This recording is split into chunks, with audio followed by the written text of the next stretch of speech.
2000 سال پیچھے چلے جائیں، فرعون دنیا کا واحد انسان ہے جس نے کہا انا ربکم الاعلی، میں سب سے بڑا رب ہوں، اور اپنے آپ کے رب ہونے کا دعویٰ انسانوں میں صرف فرعون کا ہے۔ اس کی باندی مسلمان ہو گئی، موسیٰ علیہ السلام کا کلمہ پڑھ لیا، ایمان چھپتا نہیں، وہ پتہ چل گیا، فرعون نے اس کو پکڑوایا۔ اس کی 2 بچیاں، ایک دودھ پیتی ایک ساتھ چلتی، اور اس نے اپنے دربار میں کڑاہ میں تیل ڈلوایا، نیچے آگ لگوائی، تیل ابلنے لگا۔ جب وہ پوری طاقت سے ابلنے لگا تو اس نے فرعون نے اس عورت سے، اس باندی سے کہا یہ آگ تیرے سامنے ہے، جلتا ہوا تیل، موسیٰ کے رب کو مانے گی تو پہلے تیری بچیوں کو جلاؤں گا پھر تجھے جلاؤں گا، اور اگر مجھے رب مانے گی تو تیرے گھر کو سونے چاندی سے بنا دوں گا، تیرے گھر کو سونے چاندی سے بھر دوں گا۔ اللہ کا پا لینا یہ میری آپ سب کی معراج ہے، اور اللہ کو کھو دینا میرے آپ سب کے لیے ہلاکت اور تباہی ہے۔ سنو سنو، اس نے کیا کہا؟ اللہ نے اپنی محبت کو ماں سے تشبیہ دی ہے، باپ سے نہیں دی، اور چھوٹا بچہ زیادہ ممتا کو لیتا ہے۔ وہ کہنے لگی فرعون یہ تو میری 2 ہیں، میری 100 ہوتی تو اللہ کے نام پہ آج میں قربان کر دیتی۔ فَاقْضِ مَا أَنْتَ قَاضٍ، کر جو تجھے کرنا ہے۔ تو پاگل ہو گیا، غصے میں کہنے لگا اس کی بڑی بیٹی کو ڈال دو۔ تو انہوں نے اس کو یوں ٹانگوں سے پکڑا، اور وہ چیختی چلاتی ہوئی تھی۔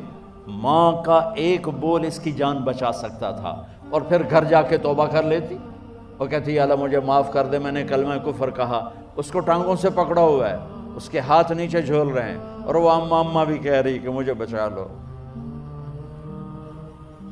ماں نے اپنی آنکھوں سے بچی کو تیل میں یوں ڈوبتے دیکھا، اور پھر وہ ابھری جیسے مچھلی تلنے کے لیے، جیسے مچھلی تلی جاتی تو باہر آ جاتی، اوپر آ جاتی، تو وہ ایسے بلبلے اٹھ رہے تھے۔ وہ ایک ہی لمحے میں اس کی تو جان گئی، ایک آنسو کا قطرہ اس نے نہیں نکلنے دیا اپنی آنکھوں سے، اور اپنے دل کو جب مضبوط کیا تو میرے رب کی غیرت، میرے رب کی رحمت محبت حرکت میں آئی۔ اللہ نے ماں کی آنکھوں سے پردہ ہٹا دیا، اور ماں نے اپنی بیٹی کی روح کو نکلتے دیکھا، اور وہ کہہ رہی ہے اصبری یا فإن لک من الأجر کذا وکذا، ماں جی ڈرنا نہیں، صبر کرو، جنت تیار ہے، جنت تیار ہے، بشرو۔ معصوم بچی کو تو پتہ بھی نہیں تھا کہ کیا ہونے والا ہے، اس کو پکڑ کے یوں ڈالا، اس کی تو آہ بھی نہ نکلی، اور وہ مچھلی کی طرح تلی گئی۔ اب پھر ماں کا کلیجہ پھٹا، اللہ نے پھر آنکھوں سے پردہ ہٹایا، اور انہیں اپنی بچی کی روح کو نکلتے دیکھا، اور وہ کہہ رہی اصبری یا فإن لک من الأجر کذا وکذا، ماں جی تھوڑی دیر کا صبر، جنت تیار ہے، جنت تیار ہے، جنت تیار ہے۔ اللہ کو پایا سب کچھ پایا، اللہ کو کھو دیا سب کچھ کھو دیا۔ جب اس کو پکڑ کے لے جانے لگے، اس نے فرعون کو دیکھا، فرعون اس کی آنکھوں میں آنکھیں نہیں ڈال سکا، نظریں نیچے ہوں گی اس کی۔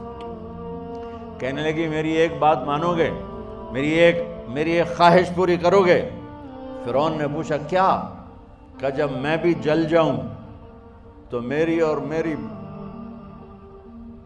بچیوں کی ہڈیوں کو اکٹھے دفن کرنا، باہر پھینک نہ دینا، دفنا دینا۔ فرعون نے کہا تمہاری یہ خواہش پوری کی جائے۔ انہوں نے کہا پیچھے ہٹ جاؤ، میں نے اللہ کو جان دینی ہے، مجھے دھکا دینے کی ضرورت نہیں ہے، میں اپنے اللہ سے ملنے جا رہی ہوں۔ سبحان اللہ، جب اللہ مطلوب ہوتا ہے تو موت محبوب بن جاتی، جب اللہ کی نافرمانی ہوتی ہے تو موت سے نفرت ہو جاتی ہے، مرنا عذاب نظر آتا ہے۔ وہ چھلانگ مار گئی، اللہ اکبر کا نعرہ لگاتی ہوئی، ہڈیاں ادھڑ گئیں، گوشت ادھڑ گیا، ہڈیاں باقی رہ گئیں۔ فرعون نے کہا ایک ہی جگہ ڈال دو، سب کو دفن کر دو، دفن۔ 2000 سال کے بعد بچوں بچیوں، 2000 سال کے بعد موسیٰ علیہ السلام کے 2000 سال کے بعد جناب رسول اللہ صلی اللہ علیہ وسلم دنیا میں تشریف لائے۔ 40 سال کی عمر میں نبوت ملی، 50 سال کی عمر میں معراج ہوا، 2050 سال کے بعد میرے نبی کی سواری بیت المقدس جا رہی ہے، اور بیت المقدس پر جب وہ اوپر پہنچے ہیں تو مصر وہاں سے قریب ہو جاتا ہے۔ جب وہ اترنے لگے تو میرے نبی نے کہا جبریل جنت کی خوشبو آ رہی ہے، جبریل جنت کی خوشبو آ رہی ہے، کہاں سے آ رہی ہے؟ ابھی تو جنت اوپر ہے، ابھی تو اوپر جانا ہے، تو یہ زمین سے جنت کی خوشبو کیا آ رہی ہے؟ تو جبریل نے عرض کی یا رسول اللہ، فرعون کی ایک باندی تھی جو اللہ سے سودا کر گئی جان کا اور اپنی بچیوں کا، اس کی بچیوں کی ہڈیوں کو جہاں دفن کیا گیا ہے، یہ خوشبو جس دن انہیں دفن کیا تھا اس دن سے لے کر آج تک یہ خوشبو آ رہی ہے، اور یہ قیامت تک آتی رہے گی۔ اللہ اپنے نام پہ قربان ہونے والوں کی یوں قیمت لگاتا ہے، پہلے اپنی منزل طے کرو، پہلے اپنی منزل طے کرو، پہلے اپنی منزل طے کرو کہ مجھے اپنی زندگی کی سے لینا کیا ہے، مجھے اللہ کو پانا ہے، مجھے اللہ کو پانا ہے۔